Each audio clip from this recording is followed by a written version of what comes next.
Kursk से पोक्रस्क तक रूसी सेना हावी हो चुकी है, लेकिन इसी बीच यूक्रेन ने रूस के अंदर ऐसा भीषण हमला किया है कि पुतिन बौखला गए हैं।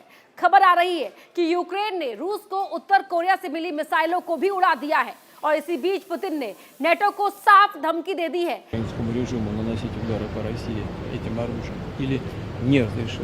Речь идет о том, чтобы принять решение о том, что страны НАТО напрямую участвуют в военном конфликте или нет. Если это решение будет принято, это будет означать не что иное, как прямое участие. लंबी दूरी की मिसाइल से रूस पर हमले की तैयारी। इधर पिछले 72 घंटे में रूसी सेना ने कुर्स्क से लेकर पोक्रोस्क तक यूक्रेनी सेना को धूल चटा दी है।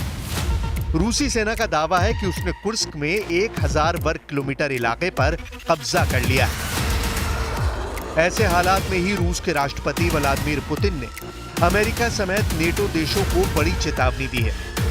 पुतिन ने कहा है कि अगर यूक्रेन की ओर से लंबी दूरी की मिसाइलों से रूस पर हमला होता है तो इसका मतलब होगा नेटो का युद्ध में शामिल होना। पुतिन ने कहा है कि अगर नेटो इस युद्ध में शामिल होता है तो रूस की ओर से भयंकर जवाब दिया जाएगा। हम आपको बता दें कि पुतिन को उत्तर कोरिया और ईरान से घातक मिसाइलें मिलने के बाद से ज़ेलेंस्की नेटो देशों से लंबी दूरी की मिसाइलें मांग रहे हैं। हाल ही में जब रूस को ईरान से 200 बैलिस्टिक मिसाइलों के मिलने की खबरें आईं, तो माना जाने लगा कि यूक्रेन को लंबी दूरी की मिसाइलें नेटो से मिलने जा रही हैं। इधर रूसी सेना को एक बड़ा झटका लगा है। यूक्रेन का दावा है कि उसने 48 घंटे के अंदर रूसी सेना को भारी नुकसान पहुंचाया है। रिपोर्ट्स के मुताबिक यूक्रेन सेना ने उत्तर कोरिया के हथियारों और मिसाइलों से भरे एक रूसी मिसाइल डिपो पर हमला किया है। दावा किया गया है कि गोला बारूद और मिसाइलों से भरे डिपो को यूक्रेनी सेना ने तबाह कर डाला है। यूक्रेनी सेना का यह हमला वोरोनिश क्षेत्र के सोल्तेस्को में एक गोला बारूद डिपो पर हुआ है। इस हथियार डिपो में रूस को उत्तर कोरिया से मिली मिसाइलें रखी थी जो तबाह हो चुकी हैं। यूक्रेनी सीमा से 110 मील दूर वोरोनिश में यूक्रेनी हमला हुआ है। वहीं दूसरी तरफ जवाब में रूस ने पूर्वी यूक्रेन के डोनेस्क में अपनी तोपों से हमला किया है, जिसमें रेड क्रॉस के 3 कर्मचारी मारे गए हैं। इधर यूक्रेनी सेना ने दावा किया है कि उसने रूस के पिछले 24 घंटे में 1270 सैनिकों को मार डाला है, जबकि 73 तोपखानों को तबाह कर दिया है। यहां तक कि एक रूसी जेट को नष्ट करने का भी दावा किया गया है। वहीं दूसरी तरफ रूस ने कुर्स्क से लेकर पोक्रोस्क तक खूनी गदर मचा रखा है। हालात ये हो गए हैं कि जहां रूसी सेना के हमलों की वजह से कुर्स्क से यूक्रेनी सेना भागने को मजबूर हो रही है, तो वहीं दूसरी तरफ पोक्रोस्क से सिर्फ 8 किलोमीटर दूर रूस और यूक्रेन की सेना के बीच जंग चल रही है। कुर्स्क में जहां रूसी सेना ने यूक्रेनी सेना को 10 मोर्चों से भगा दिया है, तो वहीं पोक्रोस्क में यूक्रेनी सेना बुरी तरह से हार रही है। पोक्रोस्क रणनीतिक रूप से यूक्रेन के लिए बेहद अहम शहर है, लेकिन अब रूस किसी भी वक्त पोक्रोस्क पर कब्जा कर सकता है।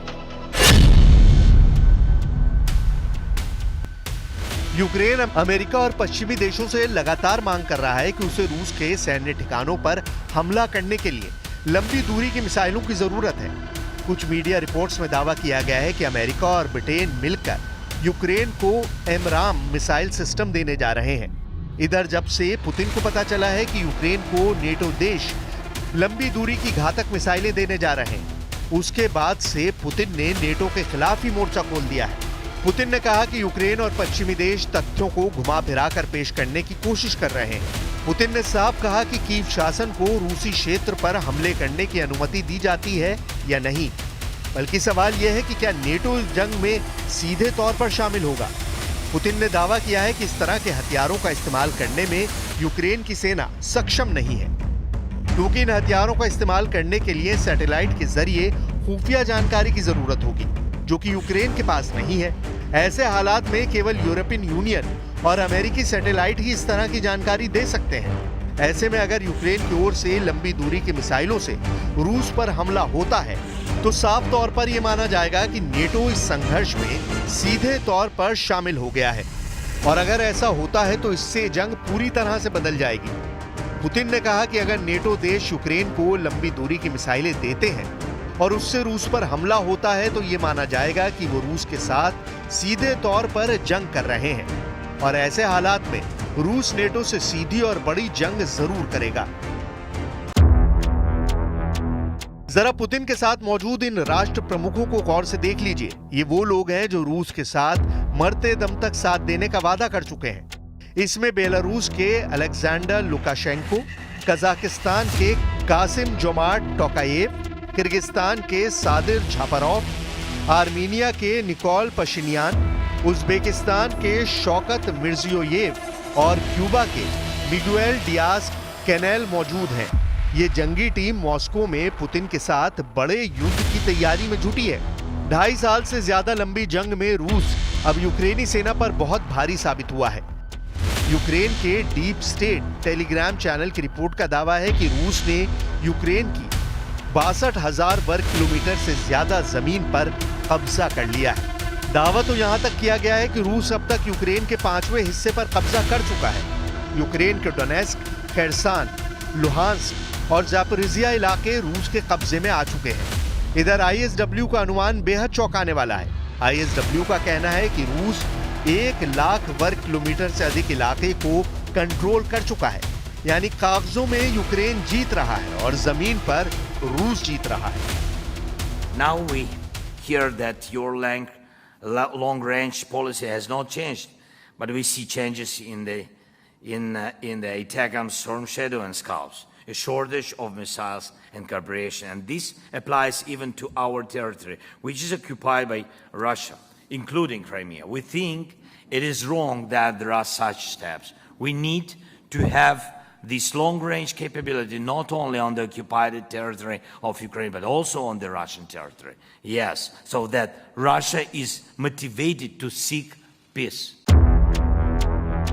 ऐसे हालातों की वजह से ही रूस को अब पोलैंड की तरफ से नेटो के 32 देश मिलकर घेर रहे हैं। जरा देखिए इस वक्त नेटो और रूस के बीच क्या चल रहा है।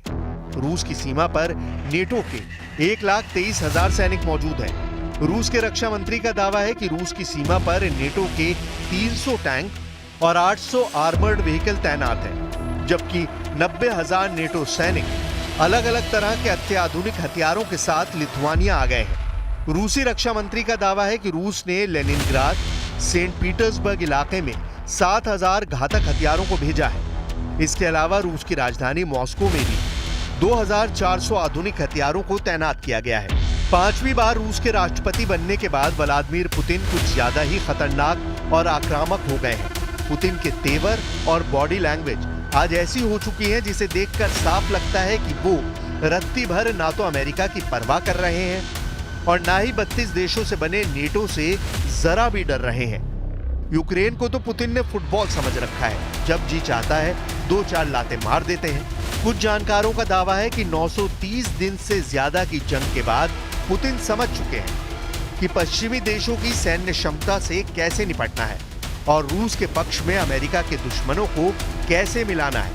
यही वजह है कि रूस आने वाले दिनों में यूक्रेन से लेकर यूरोप तक अपने मिशन को जरूर पूरा करेगा।